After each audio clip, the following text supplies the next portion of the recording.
Data means repetitive things, nothing new can ever happen in data. Consciousness means it is a memoryless intelligence, intelligence beyond memory. Aren't we denying ourselves the fundamental nature of life itself simply because our instruments are not up to the mark? As you already said, and everybody will agree, that human mechanism right now is the most sophisticated piece of technology on the planet. So should we not learn to use it? You cannot slap one meaning from your mind upon a limitless possibility which is the very basis of our existence. So this is what is the fundamental mistake, that we are trying to take a piece of our psychological process and trying to understand what is consciousness, whether it is death, coma, anesthesia. In my understanding and my experience of things, they are not very different. It is just different levels of profoundness of the same thing. When you become completely unawake, that means you're dead.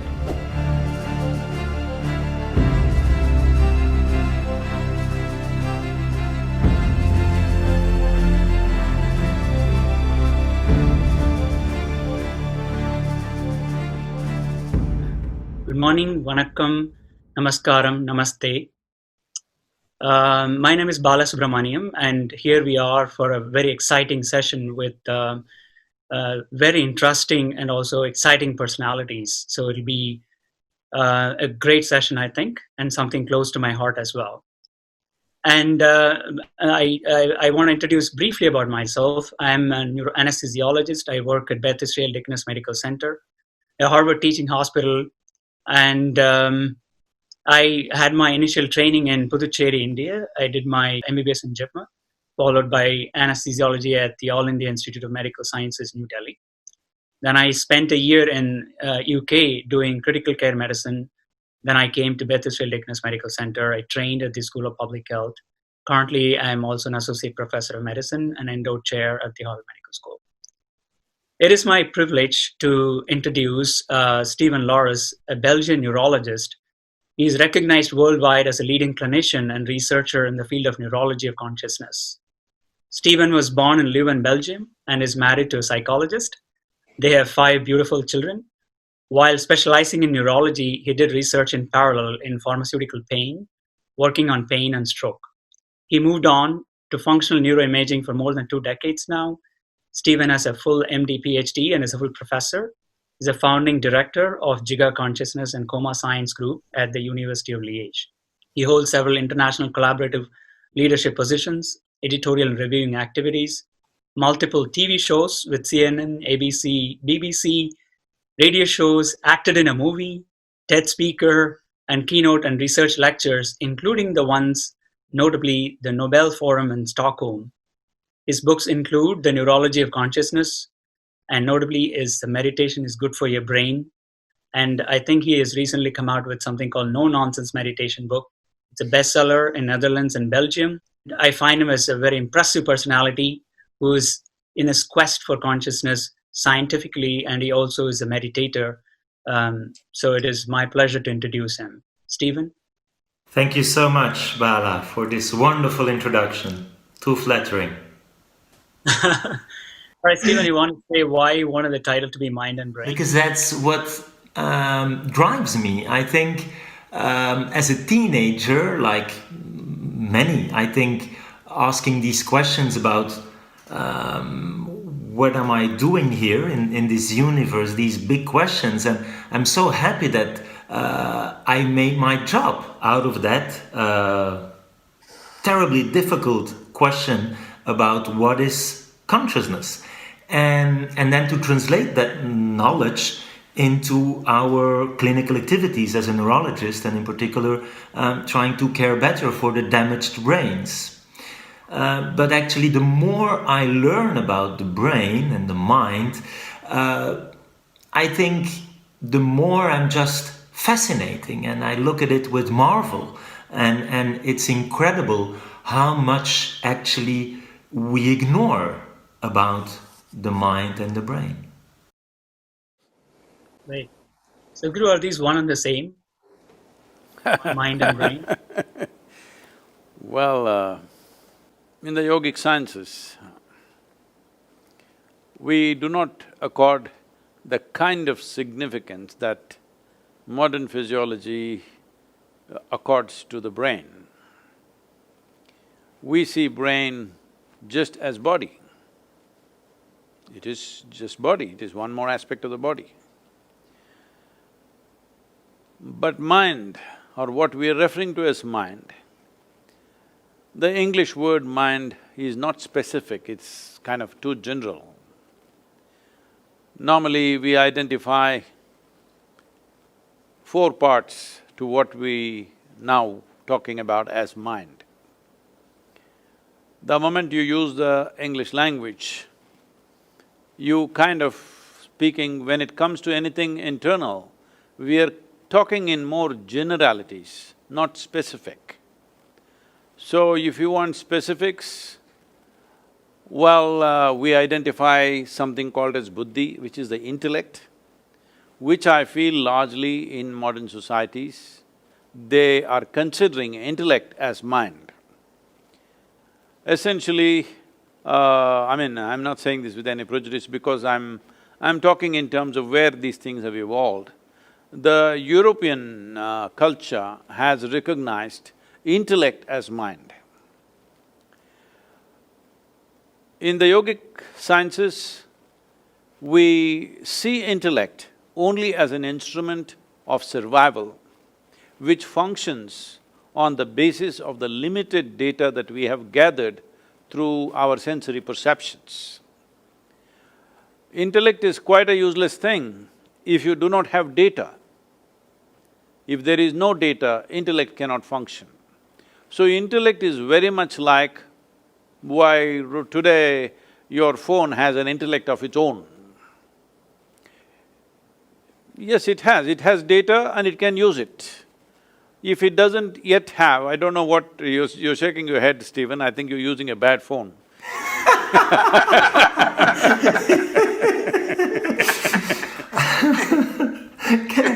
Well, I will… You still are Nokia, I think. I think even the best iPhone is still quite stupid, isn't it? It has no subjective experience. So because we talk about artificial intelligence and machine learning and… Yes, but I'm talking about intellect. Intellect means it has data, using the data, it will do permutations and combinations, which the phone is beginning to do, maybe not to the same level as a human intellect, but it is beginning to do that activity.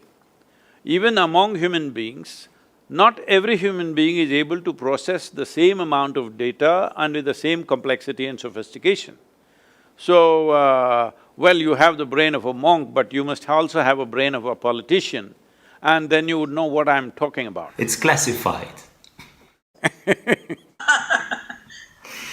But… No, these days they are smart, it's not like old times, okay?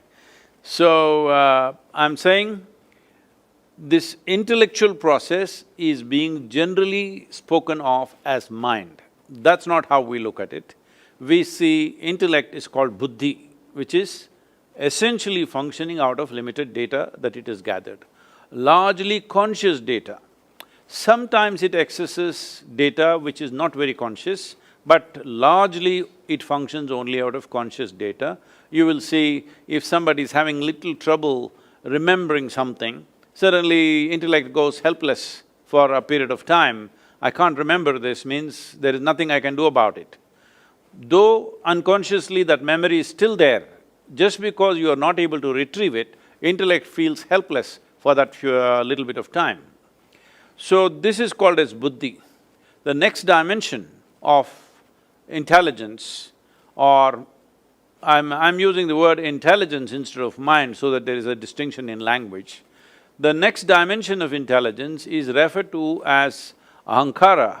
This means, there are many ways to look at it, people usually say it's ego, but essentially it's identity.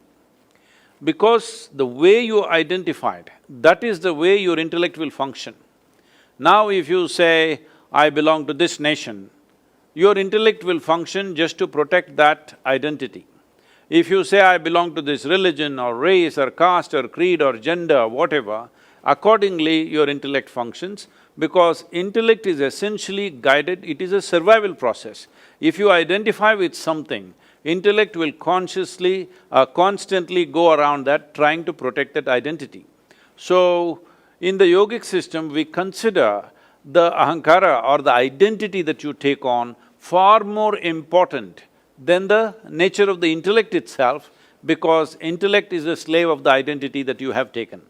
Once you take a certain identity, intellect will function in a specific way, only towards that. And what is right for you, what is wrong for you, everything is dependent upon how you're identified. So the third dimension of intelligence is called manas, where there are 8 dimensions of memory, starting from elemental memory, atomic memory, evolutionary memory, genetic memory, karmic memory, articulate, inarticulate memories, conscious, unconscious memories, like this, 8 dimensions of memory. Now, how you access this huge silo of memory? Right now, we have a human form only because of the evolutionary memory that's invested within us. If there is no memory, well, if you eat, you may change the human form into something else. Only memory is so strongly instilled in every cell in our body, that is why it doesn't matter what we eat, even if we eat dog food, right now because we are under lockdown, it can happen. Even if we happen to eat dog food, we will not become dogs, we will still remain human simply because of heavily invested memory, evolutionary memory in our system.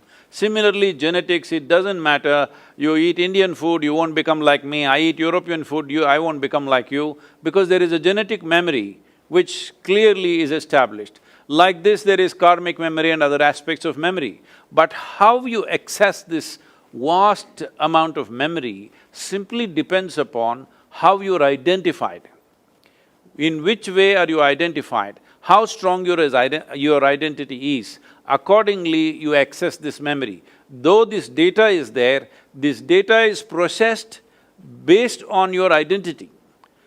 If your identity is very nationalistic, now this data functions in that way, you're willing to live and die for that identity. These days, people are in Europe, they're even identified with their football club, they're willing to live and die for it.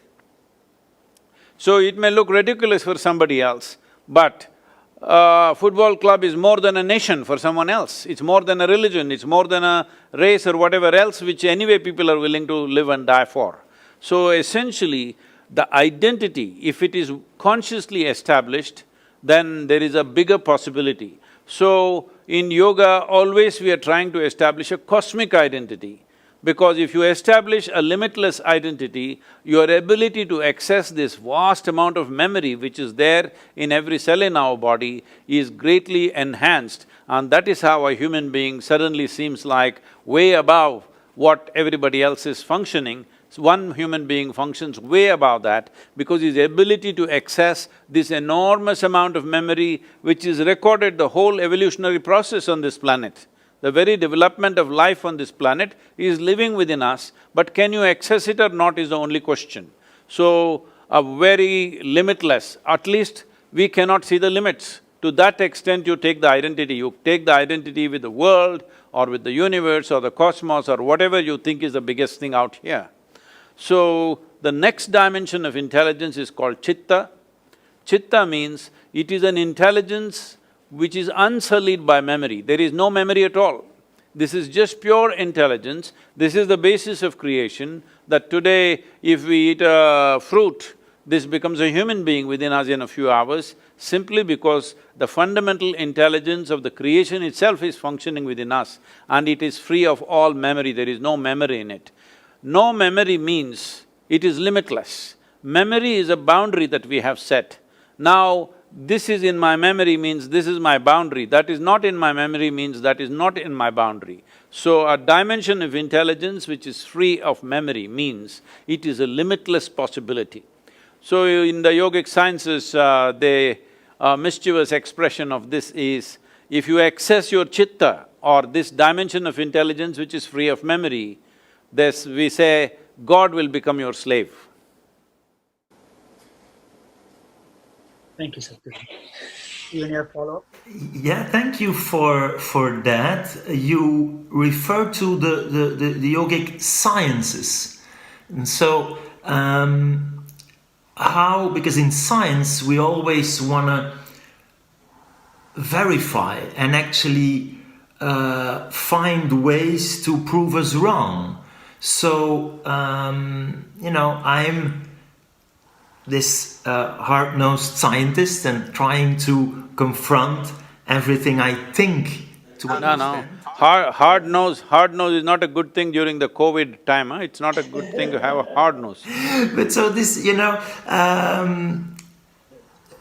way of looking at nature and to make objective observations and then to verify and so to come up with theories of the mind that have explanatory value, that have predictive value. So I'm a bit surprised you call it in that way sciences, in as I maybe understand it's something you have experienced, which is for me as a scientist the next big challenge, to somehow reconnect with a form of spirituality. So how could we know that what you explained is correct, or could it be wrong, or could we find ways to test this? We can. See, right now, is it true that human beings, the moment they get identified with something, it is everything to them? Is that so? Yes, Whether it's nation, religion, race… I follow you for the identity ego part. They just took on an identity. No, not ego, it's just identity. I'm an Indian means I'm willing to live and die for this country, that's how it is. And that's what is expected also if you're part of a nation. So identity determines how a person thinks, feels, everything. Just a piece of cloth just flies like this, people shed tears. It's a flag, a national flag does this, people stand there, grown-up men shed tears. What is there in the cloth? There is nothing, it's just the identity that you have taken on which makes you feel like this. So entire human experience is determined by an identity that one takes. When one sleeps, there is no identity. When dreams, there is identity, but in sleep there is no identity, in death there is no identity. Well, you can always talk about your anesthesia and there is no identity. I'm not the person to talk about that. But I'm saying in conscious experience of life, one's identity is determining everything. Well, does it show up in your blood, does it show up in your chemical analysis? I don't know, that's for you guys to say. But it is a fact that people's way of thinking, feeling, working and how they live is determined by their identity. So is it scientific enough, I'm asking? When the whole world is demonstrating it. So the next thing is memory, the manas. Now, we were talking about many things. Stephen, do you remember how your great-great-great, 10 generations ago, how your great-grandfather looked like? Do you remember? And somehow, yes, I know, I have the nose on my face. Yeah, you've been listening, you're not remembering. Absolutely, and so we kind of understand that a little bit in terms of the genetics and as you say, it all comes down somehow to the language we use, and then it can become very confusing. In terms of your comparison to my brain and my iPhone and the way it deals with data, I think there's something fundamentally different with how I… No, it is a question of lack of complexity and sophistication when it comes to the iPhone. It is not as sophisticated and complex as your intellect. I did not use the word brain, I said your intellect. The difference between the iPhone and the data processing and us having feelings, right? My iPhone is not… No, that's not what I said. I said between your intellect, see this is the problem. Right now, English language is using the word mind in a very general term. Now if you go more specific, in this mind, there is intellect, there is identity, there is a huge volume of memory, and there is a dimension called chitta. Right now I don't want to call consciousness because the word consciousness needs some cleaning. It's kind of absorbed all kinds of stuff in the, in the medical lexicon. So we will leave that aside. These three together or these four together, you're calling it as mind. But if you look at the intellectual process alone, that and your iPhone are not fundamentally different, but very different in terms of sophistication and complexity. Very, very different, another world altogether. So, I'm very excited about the brain. It's my favorite organ. That one you have on the table or? That one I have up there. Not on the table. Because… No, because that seems to have more grey matter, that's why I asked you. That is maybe true, because this is the brain of a experienced meditator and I'm just an amateur. But these brains are important, of course, right? And there's other organs that I like, but without this one, it's less fun. So also when we talk about organ transplantation, and by the way, are you an organ donor? I told you I gave away my brain long time ago. I also gave away my heart. No, but seriously, it's because you have so many followers. So, we redefine death and we now have brain death criteria, and there's, lives that can be saved thanks to organ donation. So, are you okay to, after death, give your organs? I'm not right now planning to die so soon, so let's see when it comes, huh? By the time I die, at least my brains, I would have used it up fully. Stephen, I thought I will… sorry, go ahead, Stephen. No.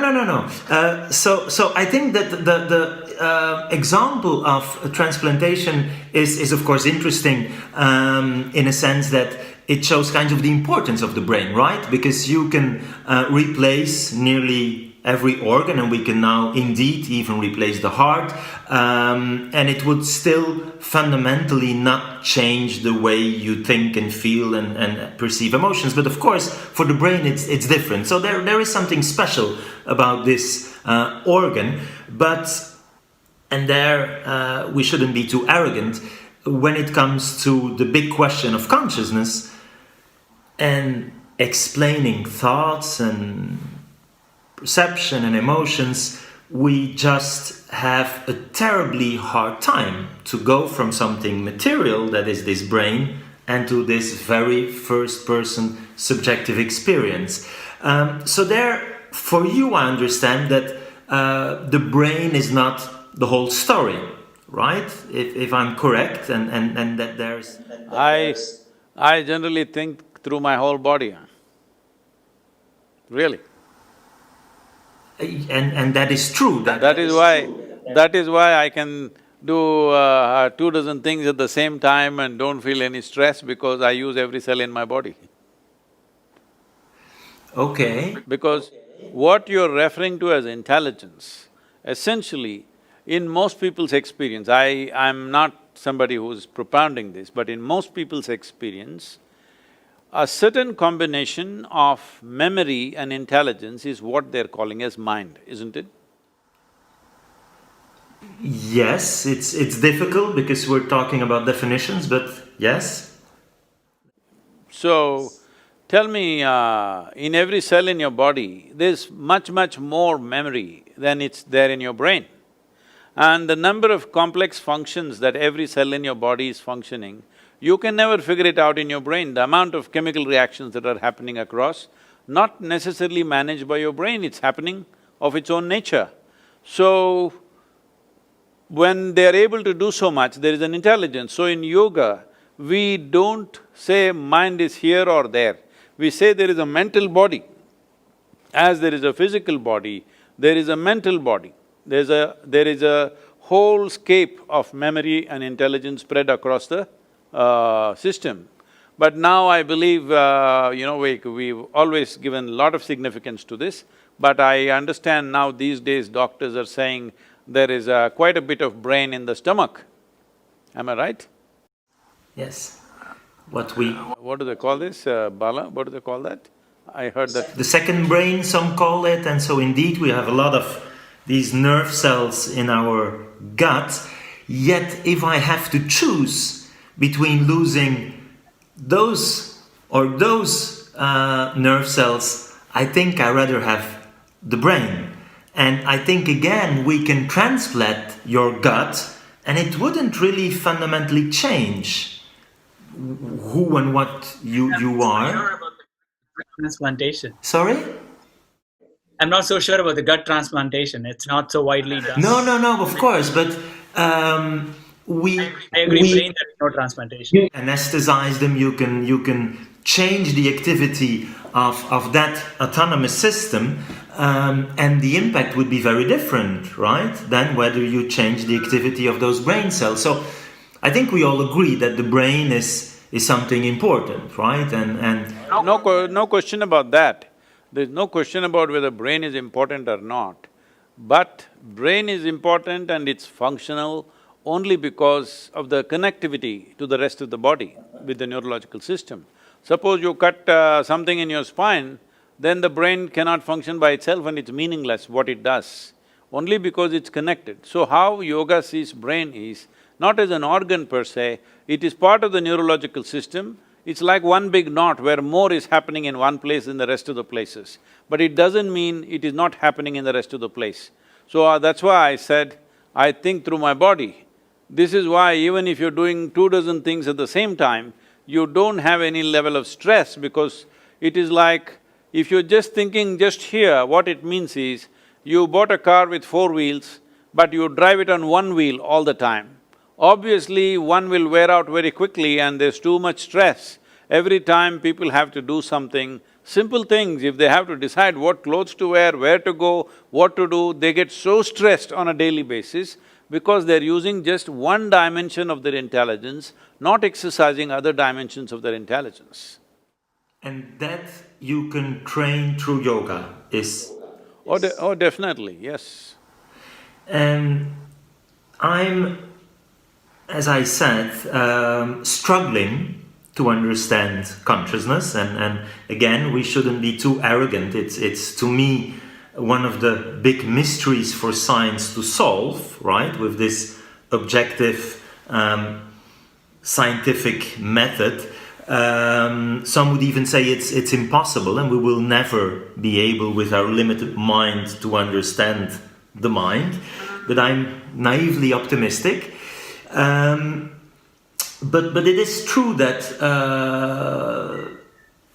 as you said repeatedly, maybe we should be more emphasizing the experience, right? And that is why I'm listening to these athletes of the mind and these traditions, being your tradition or Buddhism or… and I think we have, first of all, considered consciousness as a taboo. It was just impossible when I started in the 90s even to find money to study consciousness, and that is finally changing, but still.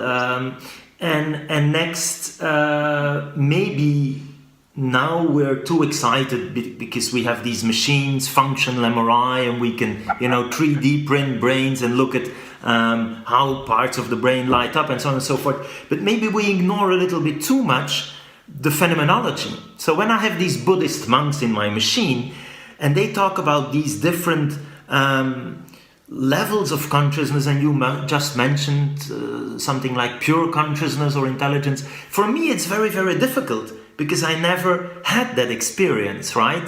And so I think I should… No, what you're saying is… No, what you're saying is, it is difficult for me because it's not there in my memory.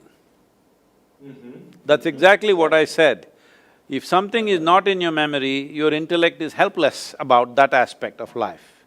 So how will it come into your memory unless it has come into your experience? What is red, blue, yellow has come into your experience. That is why it's in your memory, otherwise it wouldn't be there in your memory. If you see a certain kind of food, certain kind of drink, certain kind of situation, you know what it is only because it's there in your memory, otherwise you wouldn't know. So right now, something that is not yet in your memory, you are trying to sort it out in your intellect. That's never going to happen. It is not that you will never be able to figure this, that's not the point. You will never be able to figure it with the kind of instruments that you're using right now. First instrument that you're using is intellect, and all other instruments, whatever scientific stuff in your lab, this is all products of intellect. They all function only from data. So data means repetitive things, nothing new can ever happen in data. Consciousness means it is a memoryless intelligence, intelligence beyond memory. Unfortunately, because of the type of modern education that we have, we are making people misunderstand that memory is intelligence. You know, if you read a textbook and keep it in your gut and you go to the examination hall and puke it on the paper, you will be first rank, all right? Simply because you have memory. So memory is being misunderstood as intelligence. But intelligence doesn't need memory, intelligence functions of its own accord. Intelligence can generate memory, intelligence can store memory, but it is not the basis of memory which is intelligence. Intelligence is the basis of memory. Memory is not the basis of intelligence. So would you agree that we could try to get the best of both worlds? Where are the two worlds? I am living in only in one, which is the other one? So this… Where are you from? Where are you? Are you talking to me from Mars or something? I'm talking about my lab and the machines and the rational approach, but linking it to the phenomenology, to, as you say, the memory, the experience, and indeed that we maybe have been ignoring it too much, right?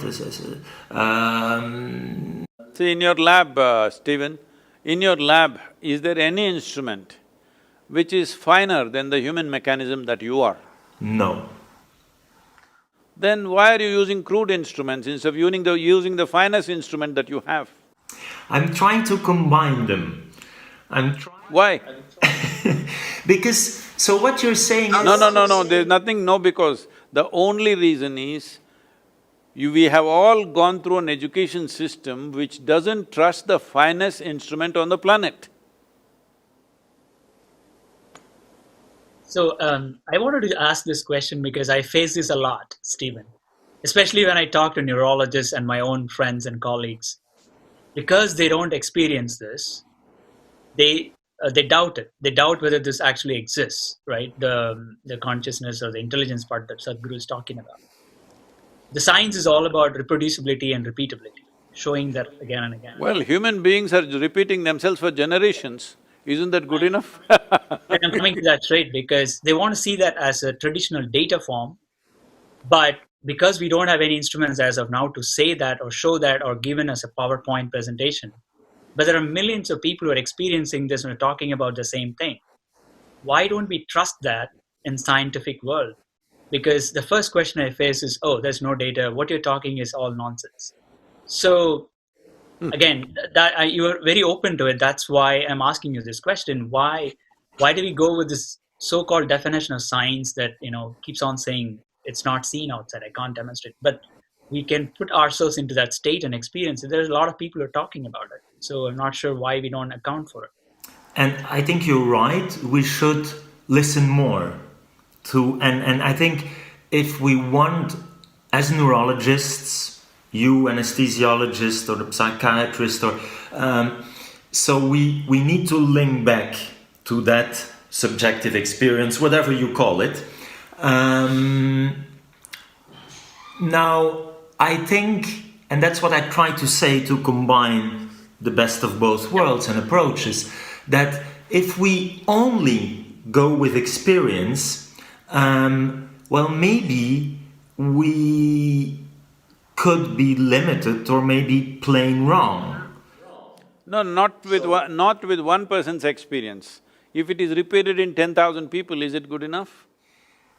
Well, I will be here, the scientist, saying it's not good enough, because maybe 10,000 people, 1 million people, billions of people could somehow have false beliefs, right? It could be.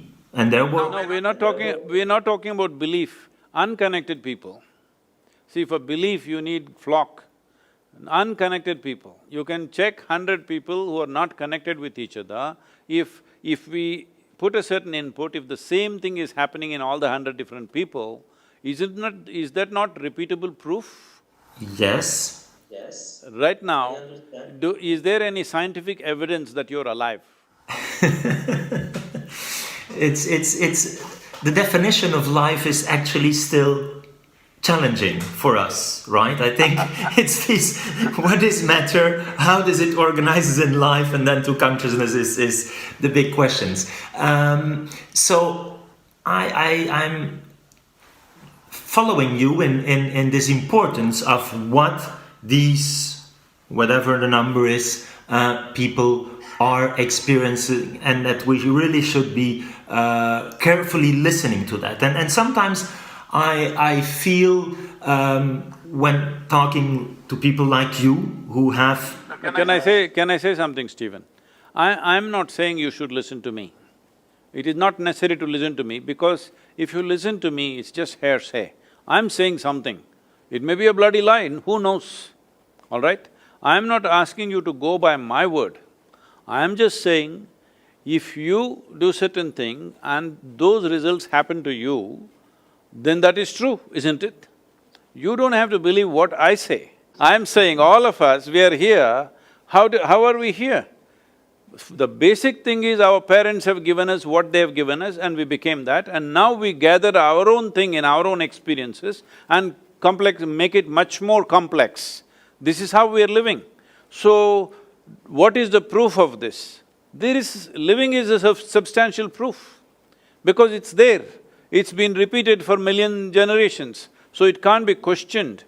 So right now, the instruments that you have in the lab, whatever you said 90s, the instrument that you had in 90s and the instruments that you have now, are they very different, more sophisticated? They're better, they always get better.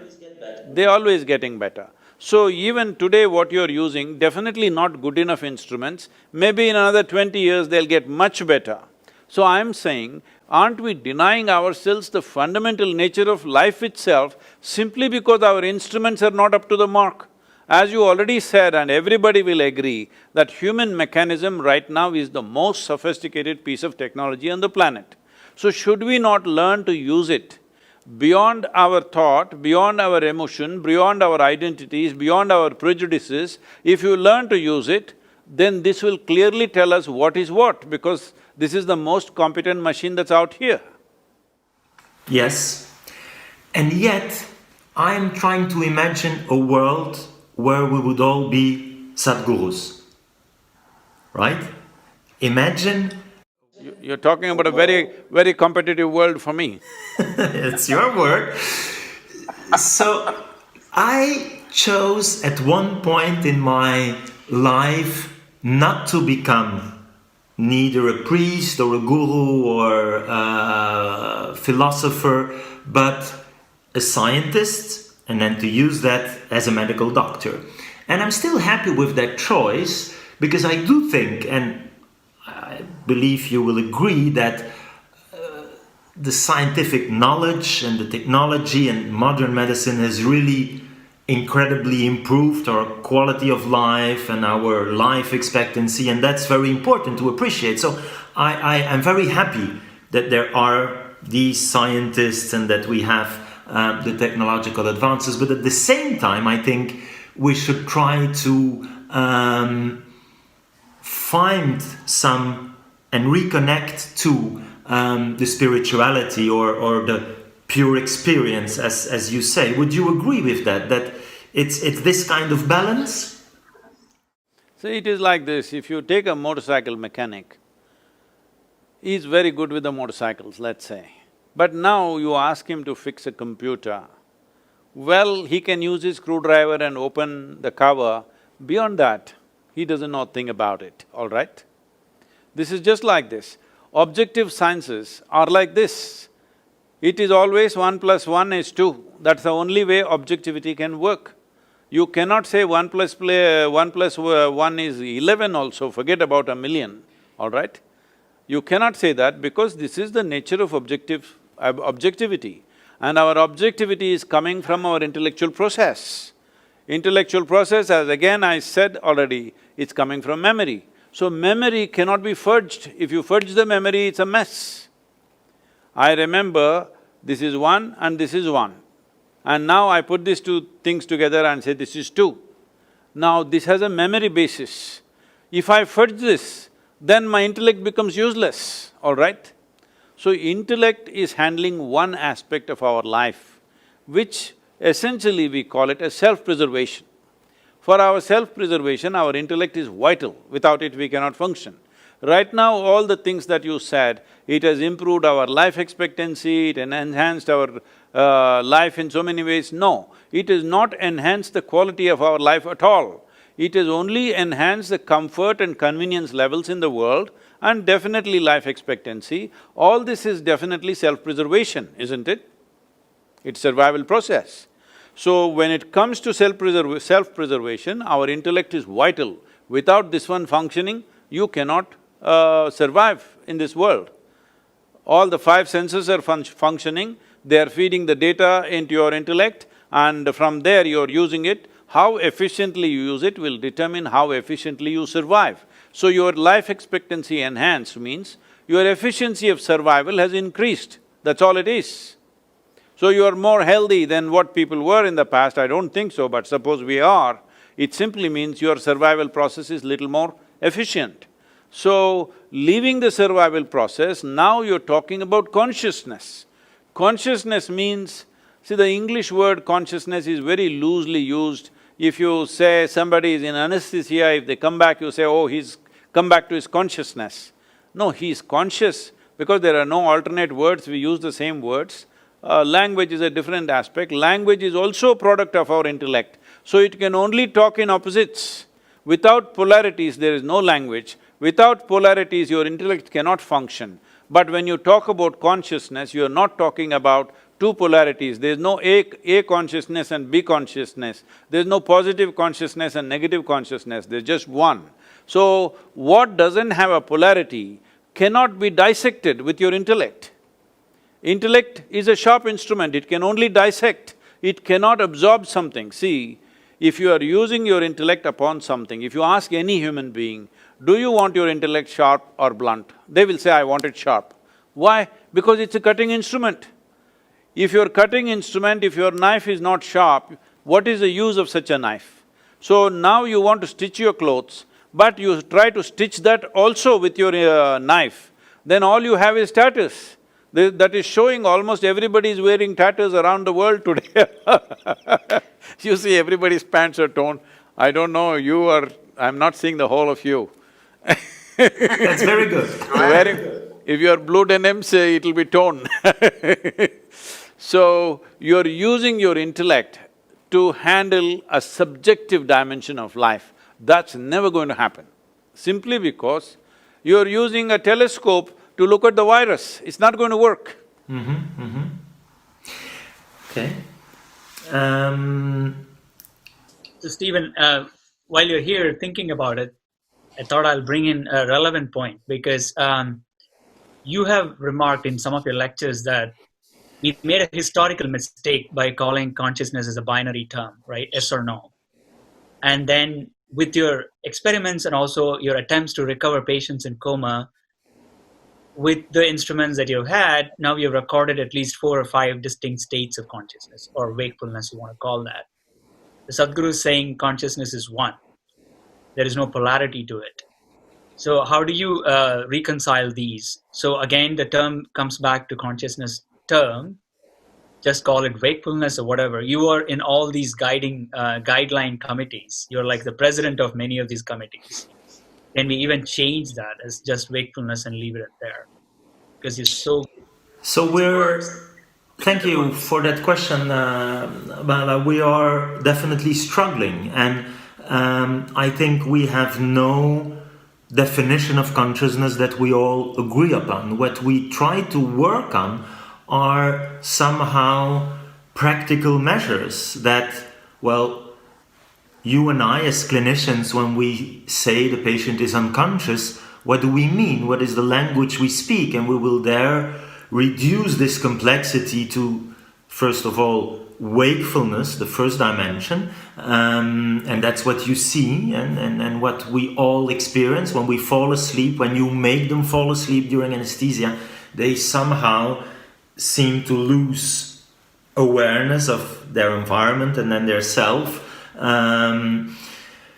During sleep, there is already this notorious exception when we dream, and I think that's fascinating. And there's lucid dreaming and illustrating the challenge for us as observers, saying meaningful things about awareness in another person. And then these patients, as you say, in coma, who can no longer be awakened, and that's simply looked at from the outside as looking at eye-opening. They will never open the eyes even when we stimulate them, and then observing their behavior, which is then reduced to reflexes. But it's true that when you think about it, it's frustrating, and that is exactly why I started this research, because I was not satisfied with how, as a clinician, I could say meaningful things about consciousness, the mind, subjectivity, while the only thing I'm doing at the bedside is making inferences based on some motor activity, and the absence of proof is there, not always proof of the absence. So to me, it seemed a historical error that we had this black and white view, that the patients we see with severe brain damage were or conscious or not. And now we see all these more nuanced states, like you can be more or less awake, you can be more or less awake, and we describe these very strange conditions where patients survive, eyes open but completely unaware, that we called vegetative state. We now call them unresponsive wakefulness, and then some of these are minimally conscious, which again is very frustrating because you can't communicate with them, but you know that sometimes they have, very probably, when we look with these brain imaging techniques, functioning brain, and hence a functioning mind that can perceive emotions, including pain. And so I'm trying to be a little bit more precise about what we consider as awareness of the environment, of the self, and how we can link it to brain networks, which is what we try to do with this global neuronal workspace in the front and the back, and trying to capture it by all possible means to help clinicians reduce the uncertainty and have prognostic value. But it's still a tremendous challenge to go from there, and they're still, I think, descriptive, and they have a big practical value, but I am not satisfied in terms of the explanatory power, because they're truly to explain how we're having this wonderful discussion. And I'm thinking that I know for sure some things in my mind now, but how this happens to me is still a big challenge. And as you know, we also listened to patients who had a coma, and we thought they were fully unconscious, but afterwards they tell us they had these wonderful experiences called near-death experiences. Very, very intense, very, very positive, often, but not always, seeing themselves from the outside, this notion of light, and for some this is proof of life after death. I think it's a challenge because death is still a big, big barrier for science to study, but all of that somehow makes me more humble and look at everything with a little bit more of the amazement from, well, despite all my theoretical knowledge, I'm not able to explain this. And will we ever? Well, there to me, it seems very interesting that the scientific community links to this community of what I would call the athletes of the mind, right? And that's also why I myself try to do meditation, so that I maybe can experience this a little bit better. And maybe we can compare it, Bala and Sadhguru, to my initial area of research was sleep and dreaming. And I dream a lot. And then to me it's easier to connect. But my supervisor at the time very rarely remembered his dreams. And so his approach was very different. And so imagine that I would have no dream, never. How could I, even with the best possible theoretical knowledge, understand dreams? It's, I think, important that we have the experience and the memory, as Sadhguru said, to really get to an understanding. Or imagine I would be a scientist looking at color vision, that me myself would only see in black and white. So even the most perfect understanding of color from a theoretical perspective in this colorblind scientist, wouldn't it be different the day I would truly see in color? So that's the kind of frustration I have when talking with big experts who have, I don't know how many 10,000s of hours of meditation, and I know you're a very expert meditation yourself, and I'm just this little athlete, right? Trying to understand what you mean when you're talking about all these different states and nuances. And so you're right, I see consciousness not even less black or white or on this gray scale, but rather all the colors of the rainbow. And it's so multidimensional that it's very difficult for us to collapse it, to reduce it, and to grasp the holiness of the experience. If I can say something, can I? Sure, Sadhguru, please. See, Stephen, as we sit here, this is my body, that is your body, distinctly established. Right now, it is 100% like this.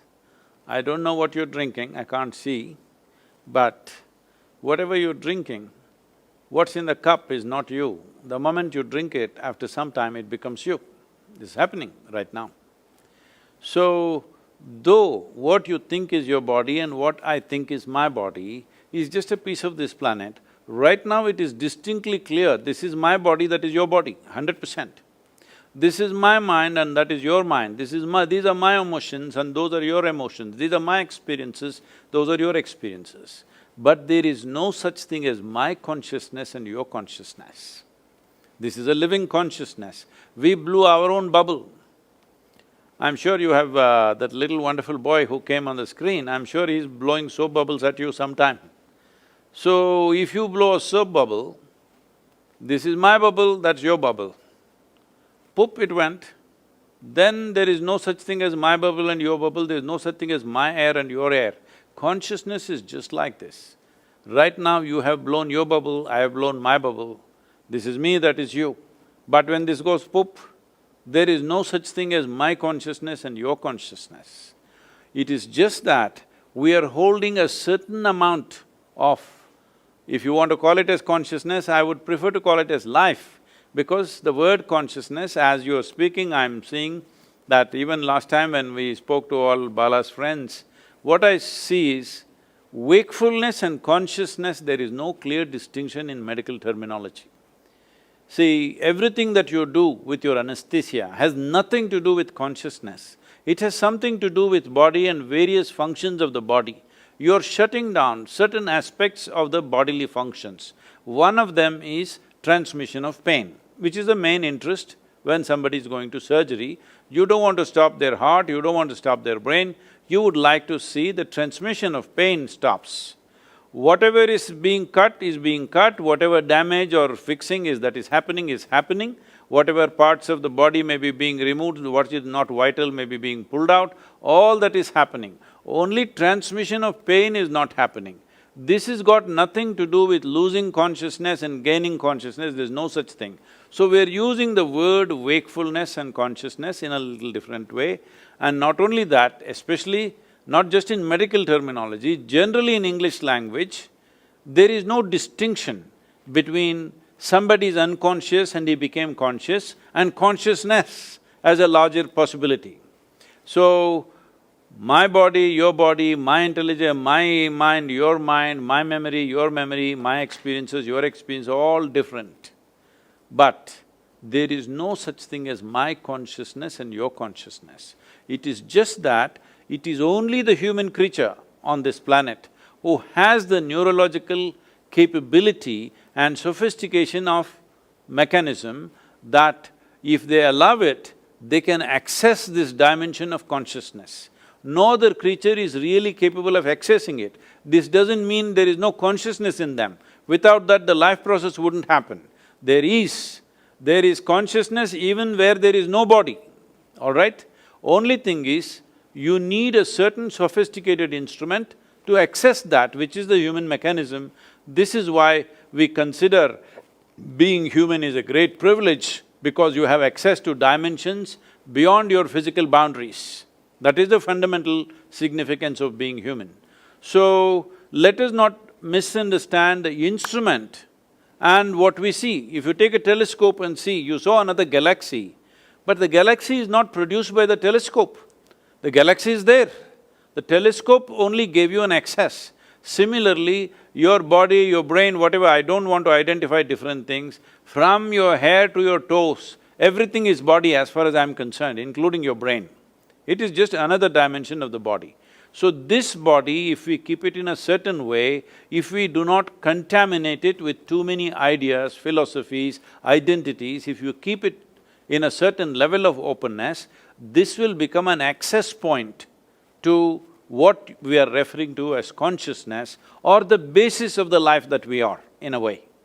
So somebody can call it consciousness, somebody can call it a being, somebody says this is God. Well, we can use as much vocabulary as you want. Essentially, we are trying to put a meaning on something which cannot be defined, which has no meaning. Meaning is a consequence of human psychological process. Psychological process is a consequence of accumulated memory. So you cannot slap one meaning from your mind upon a limitless possibility which is the very basis of our existence. So this is what is the fundamental mistake, that we are trying to take a piece of our psychological process and trying to understand what is consciousness. Consciousness is not something that you can understand. Understand means there must be a meaning.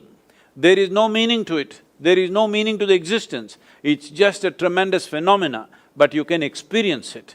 You have the necessary instruments to experience it, not the instruments in your lab. You as a person, you have the necessary instrument to experience this. Will you allow it or not, is the only question. As I said in the beginning, it all depends on how you're identified. If your identifications are limited, you have lost the ability to experience it. If your identity is, not identified with anything, you kept yourself loose like that, then there is a possibility of experiencing it. A whole lot of people under drug-induced conditions, they are claiming they experience many things. I'm not questioning that at all, it's very much possible, because one thing that I have seen happening to people under the influence of alcohol or drug is, they've lost their sense of identity. What they think they are usually is not there in them, they've become little boundaryless. Because of that, they might have accessed a certain dimension, but will that make them competent to access it whenever they want? No, 100% not.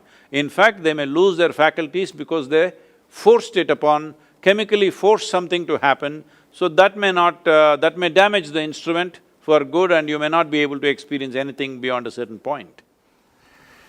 Can I ask you two questions? Yes, sir. So you mentioned this instrument that permits us to access this, whatever we call it, consciousness, intelligence, but you say it's for humans. So what do you think about animals and how they perceive the world? And then the second question is this terribly challenging one. If you say that somehow, and you make the comparison with the bubble and that there is no such thing as your consciousness, my consciousness, it could be an illusion. So how do we somehow deal with, well, what was there before you were born and what will there be when you're dead? So these two are still burning questions about animals and the before and after this living. See, when it comes to animals, an animal is programmed in such a way that largely its life is fixed around its survival process.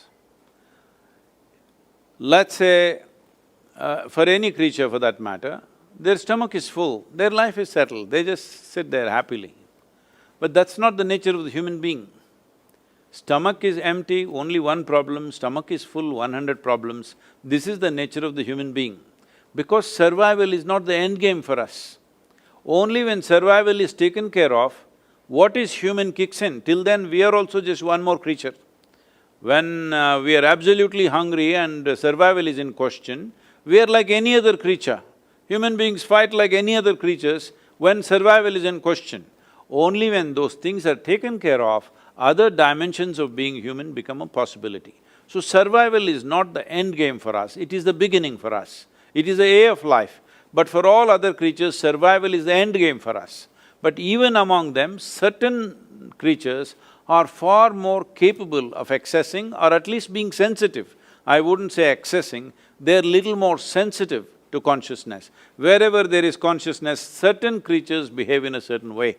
In India, in the yogic culture, in the Indian mysticism, everywhere you see there will be a cobra, always. Simply because we have always seen wherever there is a little bit of, access to consciousness, these creatures somehow sense it and they arrive. What makes them sense it? One thing I'm guessing, this is not a certain science for me, I'm just guessing because they're stone deaf. I think they're super alert and in some other sense, they're very, very alert. This is a fact, this has been checked by a few people. See, for example, a cobra in southern India, it has no ears at all, no hearing mechanism, so it has got the whole body to the ground and literally ear to the ground, So, if there is going to be an earthquake in California, which is literally 12 hours away, that means almost on the opposite side of the planet, if there's going to be an earthquake in the next 2 days or 3 days, this cobra will start behaving in a certain way.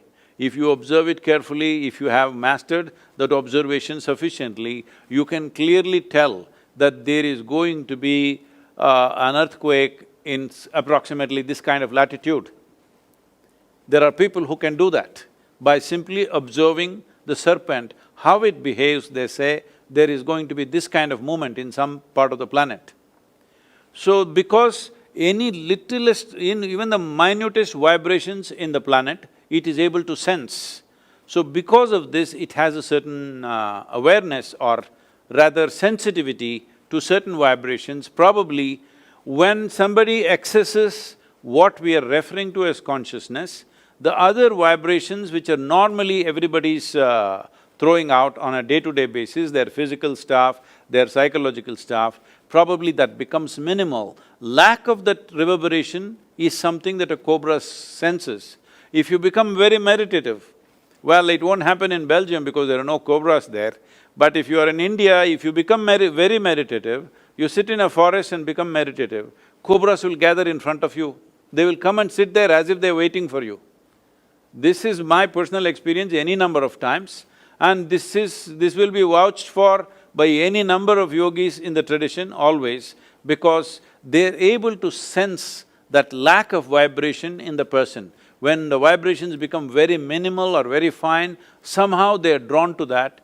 I feel, for a variety of reasons, because in my experience, I don't want to go into the detail now, but in my experience, all venomous creatures, those which create venom in their system, all of them are able to sense this. Probably, I'm just doing guesswork here, it's just guesswork. See, some creature generates venom within itself as an evolutionary process, probably because in some way his physical features and things are such that without a deadly venom, he wouldn't have survived. He is constantly threatened. So, because he's feeling so threatened, it's also true in human beings. Those who are feeling always threatened, they will carry a lot of venom within themselves. So looking at human behavior, I'm just guessing, maybe in the evolutionary process, because they don't have limbs, let us say the snakes don't have limbs, they don't have the same capabilities that other creatures have, So they might have developed venom over a period of time because otherwise they wouldn't have survived, otherwise they wouldn't have got food to eat, everything around them moves faster. But still they manage to hunt and live only because of the venom that they carry. All venomous creatures, I've noticed this with bees, the honeybees, the way they behave around me, many times I've noticed is very strange. In the beginning when it happened, I couldn't believe how these insects seem to be sensing something which nobody else, human beings don't know most of the time, but they're able to see it. I've generally noticed this with all venomous creatures because to generate that venom, there is some special process going on within them. From what I hear from other scientists and people who are working in the field, they are saying venom is one of the most complex proteins that are produced on the planet, and today for various neurological ailments, the experiments are going on how venom could be a solution in the future because, in my personal experience, consuming venom has done miracles to me in terms of rejuvenating my body and doing things with myself in so many different ways. If you are… I don't know if you and Bala are not aware of this, there are certain type of yogis who always carry these mountain scorpions which are almost like 9 inches long in a box. Once in a way, they will decide when, they will take a sting from the scorpion, your whole neurological system will jangle, it'll go for 24 hours to 48 hours. It won't let you sleep, it will just keep you up. And between pain and pleasure, there is very little distinction. Once the neurological system gets tangled, like jangled in a certain way, you can make it into pain, you can make it into pleasure consciously. So they will cry, they will laugh, they will cry, they will laugh, they will go through this for whole 24 to 48 hours because they are using the venom to just shake up the whole neurological system. So having said that, somewhere certain creatures have little more access to these things. They may not have access to consciousness, but where there is access to consciousness, they're able to sense that. In my understanding, or I would rather say my presumption, is that they're able to mark out those creatures or those bodies who are least amount of reverberations in them. Where there is least amount of reverberation is like a little bit of a vacuum for them, so they are drawn towards that, and at the same time they will not harm that, that kind of reverberation because they feel very passive. Like, I don't know, right now in the video as I was watching it, there is a video where I'm holding a king cobra, not by the head, but in the body. It is not a pet cobra or something. We've just caught it 2-3 days before that is being filmed there. And king cobra, if it bites you, you have 6 to 8 minutes to live, that's it. It has enough venom to kill an elephant, but it will not bite. It all depends, if you show a little anxiety, it'll bite you. If you are just absolutely calm, it will not touch you because it's going by the reverb that you generate.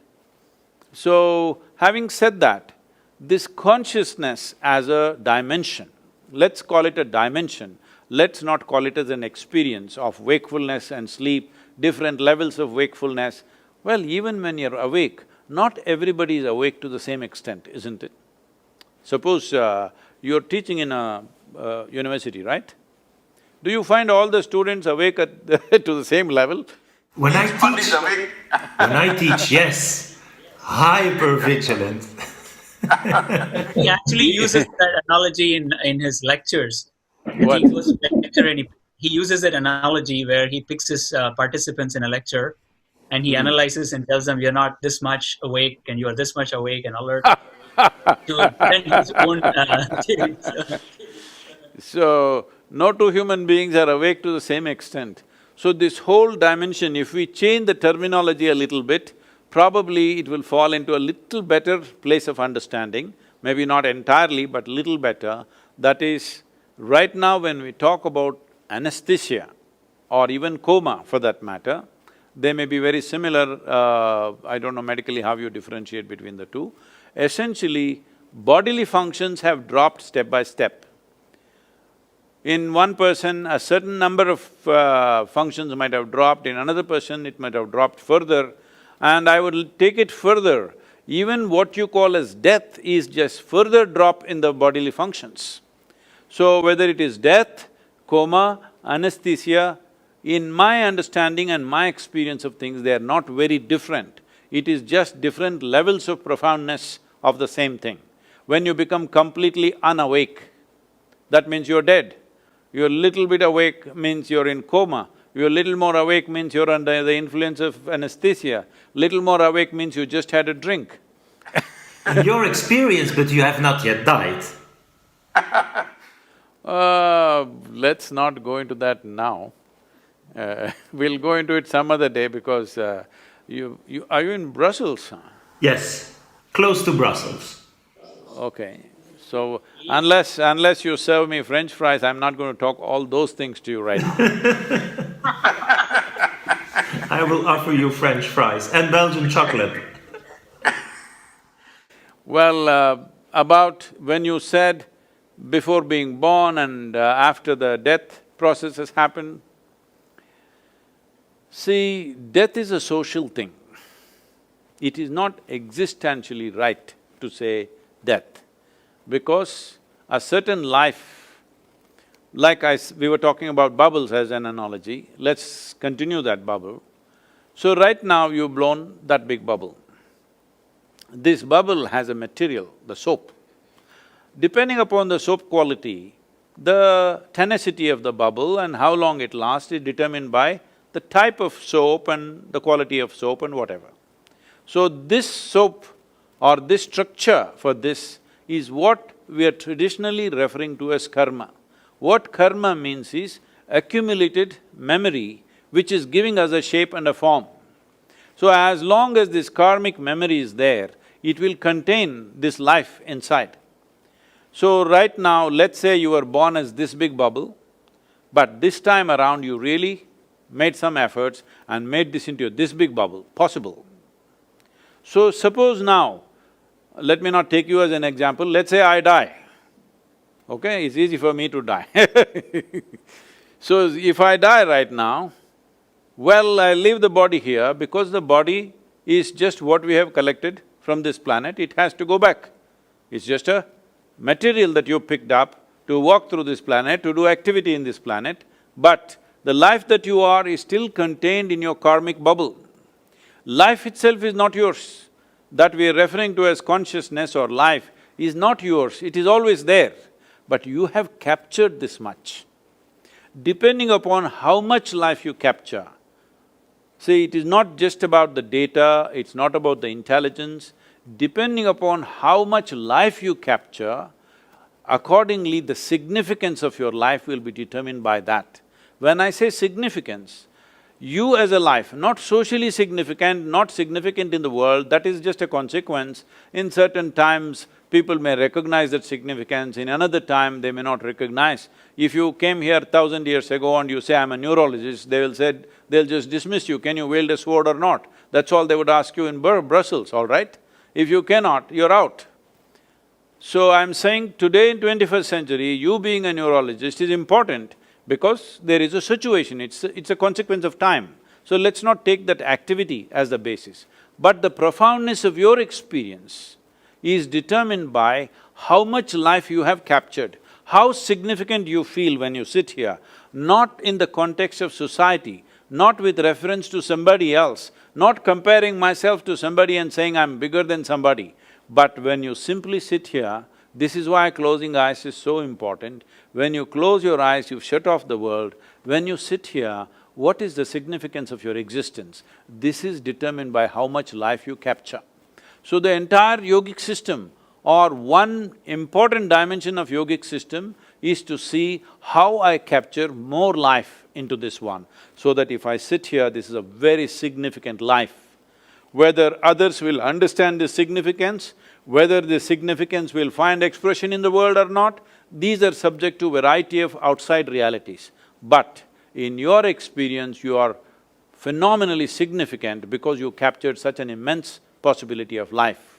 So once this happens, now it is held together by this karmic bubble, or let us say it's a kind of a software. Most of the software may be gathered unconsciously, but it is a certain kind of software which holds this together. Even if we die, the body gets left here, discerning mind goes with the body, rest of the information, and this is already there. But now because there is no discerning mind, this bubble cannot go where it wants to go. Now, it will just go by its tendencies. It's very beautifully described. In the yogic culture, we call these tendencies as vasanas. The word vasana literally means smell. So it depends what kind of smell it has. Accordingly, it gets drawn to certain things, accordingly it will draw certain things towards itself, depending upon how vibrant this karma is, accordingly it stays in a limbo for that kind of period. If it is already become very feeble, it will try to find another form, physical form. If it is not become feeble, it exists by itself for a certain period of time. When I say period of time, when we are in the body, see right now, for you to know how long we've been sitting here, you don't have to look at your watch. You just ask your lower back, it will tell you how long you've been sitting here. Or you ask your urinary bladder, it'll tell you how long you've been sitting here. So body is keeping time. Time is a concern for us only because we have a physical body. If we did not have a physical body, we can sit here for 10,000 years, there's no problem.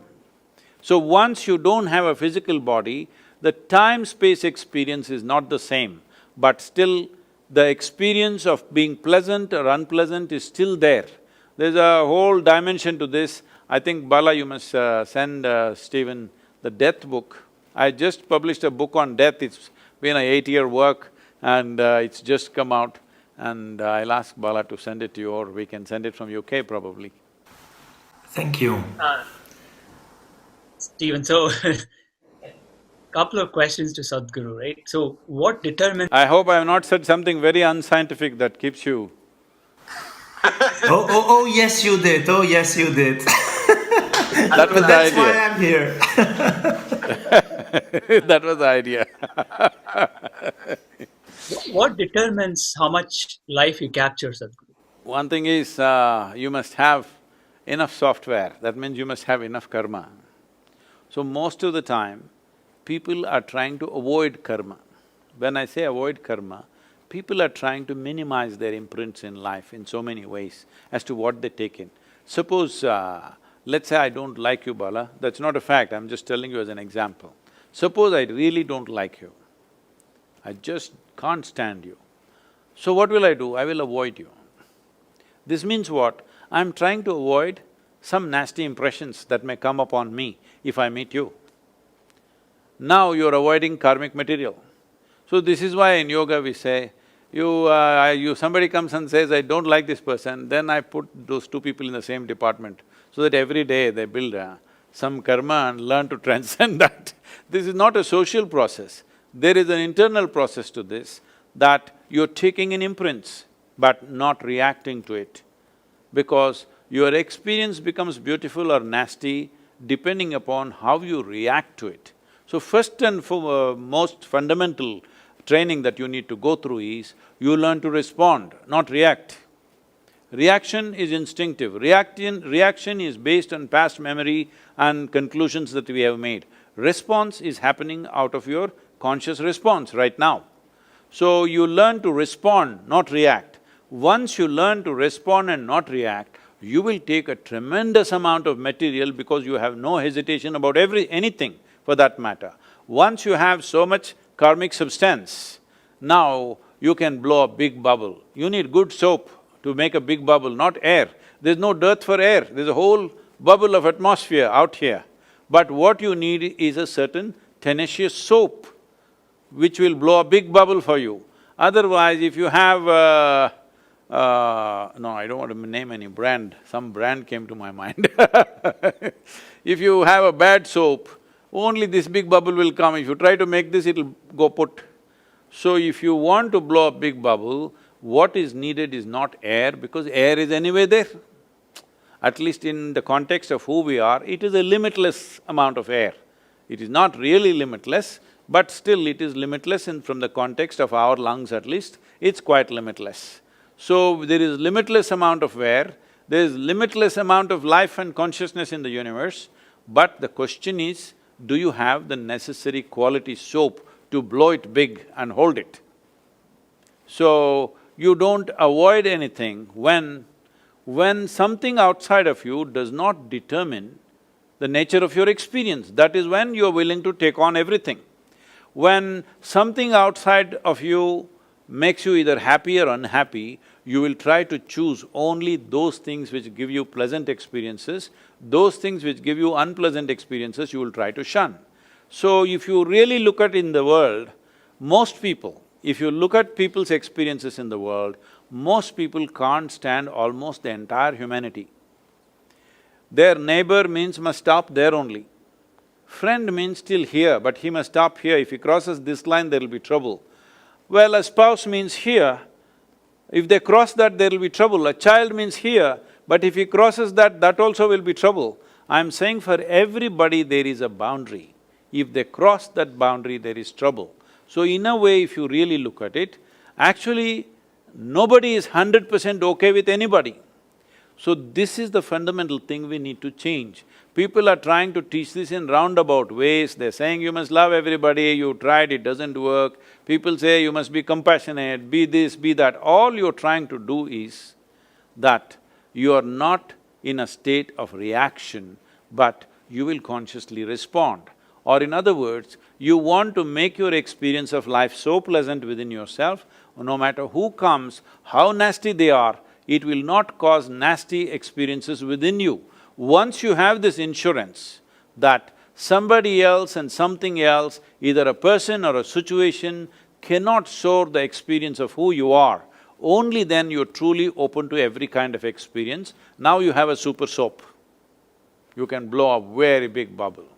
But can I ask something? Yes, sir. Is that… so you would advise somehow that meditation can help us blow a bigger bubble? See, once again, this is a very vague term in English language. When you say meditation, if somebody sits here with eyes closed, in English language we say, he's meditating. But with eyes closed, we can do many things. We can do japa, tapa, dharana, dhyana, samadhi, shunya, samyama, or you may just, as you know, in the universities, they have mastered the art of sleeping in vertical postures. No, no, not in your class, no. So they may be horizontal in your programs. So it's true that then it becomes… the term meditation becomes kind of meaningless, is what you say, because it stands for… It is not specific, it's generally saying something. So, let us say you're chanting something. People say that's also meditation. No, that's called japa. Japa, if you do it in another form, the same chanting, it's called tapa, because tapa is used to generate heat in the body.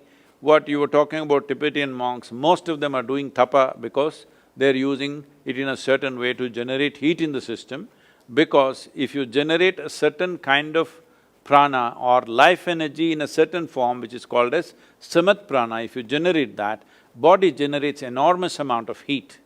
And this heat is not just as temperature, it's called ushna.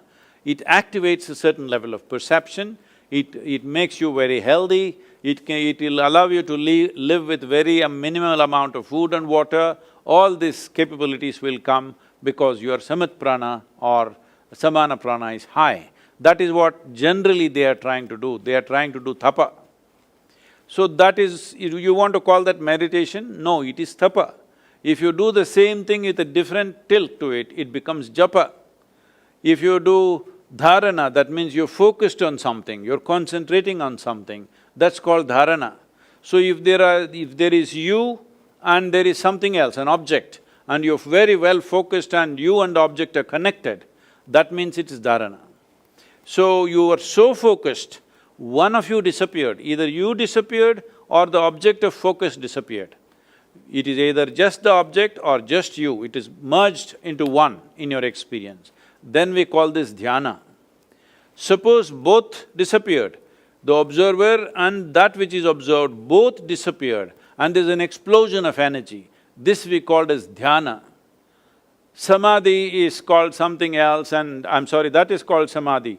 And further samyama, there are various other aspects like this, so I don't want to go into all that stuff. But fundamentally, The word meditation is not saying anything particular. So if we have to put a definition to that, what I would say is, meditation is a certain quality, it is not an act. It is not an act that you perform. It's like fragrance of a flower. The fragrance is a consequence, but because today the world humanity has become so goal-oriented, they want the consequence. They're always aiming towards the consequence. No, you cannot create the consequence. If you do the process properly, consequence happens.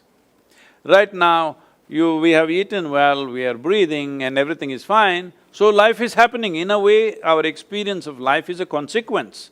We are alive because of a consequence of various processes that we are doing right. If you do any of those things wrong, the consequence of experience of life will not be there. So similarly, meditation is a consequence, it is a quality, it cannot be done, but it can be made to happen. If you cultivate your body, if you cultivate your thought process, if you cultivate your emotion and your energies to a certain level of maturity, you become meditative. It is not like in the morning, evening you do meditate, not like that. You become meditative as a quality, you carry it with you. So, if we want to further technically define this, essentially I would say, because I'm assuming meditation means dhyana, it is an assumption, because somewhere you have to fix it, otherwise it is all over the place. If you call it as dhyana, that means if you sit here, in your experience clearly, the body is here, your mind is here, what is you is somewhere else. These three clear, distinct identities. That means there is a distinct separation or space between what is you and what you have gathered in your life. Once this space is there, this is the end of suffering. Because there are only two kinds of suffering in human life, physical suffering and mental suffering. Once there is a distance between you and the body, between you and the mind, this is the end of suffering. Once there is no fear of suffering, that is when you will naturally access what we are referring to as consciousness or chitta, because now you have no fear of suffering. Once there is no fear of suffering, you are willing to climb any peak. It's only the fear of suffering which curtails a human being. Once this possibility of suffering is taken away from you, you would also like to go and see how hell looks, what hell looks like, because anyway you cannot suffer. Actually, Gautama said this. When people were all talking about going to heaven, attaining to this, he said, you say in heaven everything is wonderful, what will I do there? In hell everybody is suffering, let me go there and see what I can do, because anyway I cannot suffer.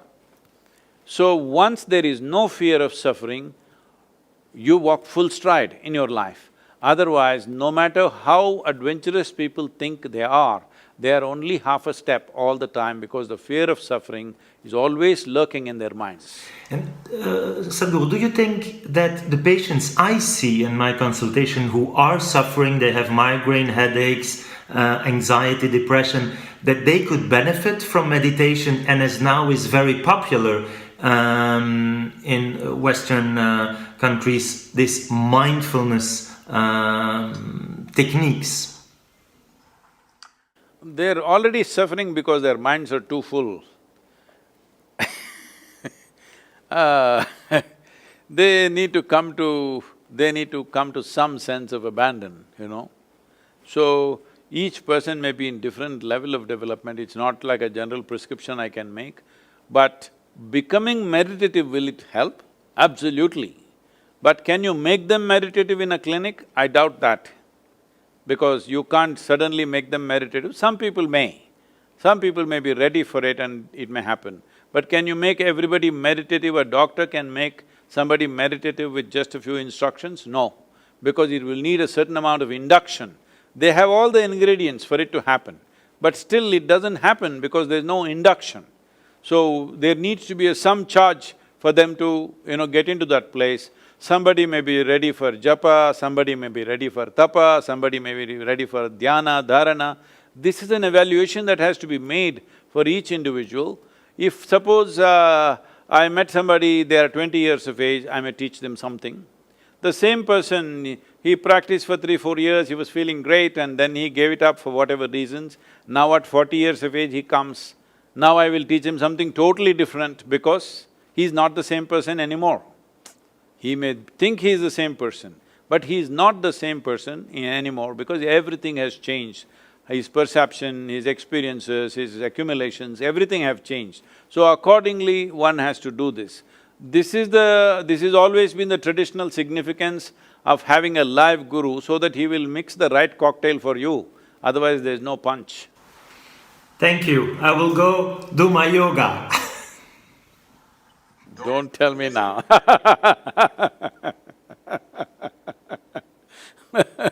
There's been a very fascinating discussion. I can go on and on. I have so many burning questions, but I think it's been more than an hour and a half. So I'd like to wrap up.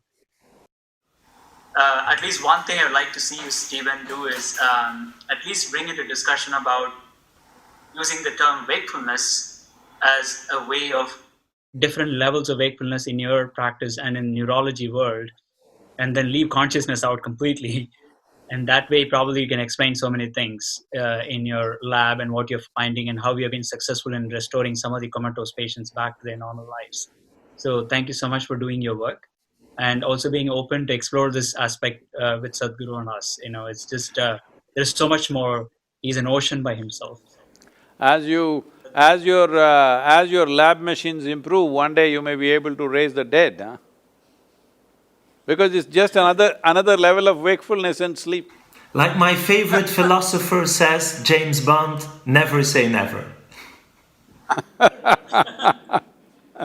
I didn't think you're English, huh? Married to a Canadian psychologist. After the Brexit, you must change your philosopher, okay? Thank you so much. Stephen. Thank you so much. Bala, thank you very much.